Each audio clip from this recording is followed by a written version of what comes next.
Kalau saat ini santet itu masih ada, kenapa pejabat korup nggak ada yang kena santet ya? Padahal kan kalau untuk syarat pasti mudah. Cari foto banyak di sosial media. Atau yang mau berhubungan sama badan, contohnya celana, baju, atau rambut, itu pasti bisa diusahakan. Mudah didapatkan.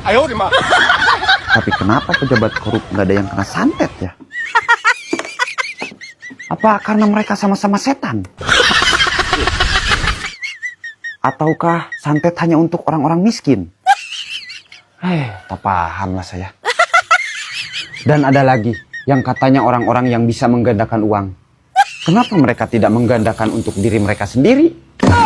Tinggal pinjam ke bank 50 juta, gandakan jadi 100 juta. Kenapa harus mengajak orang lain?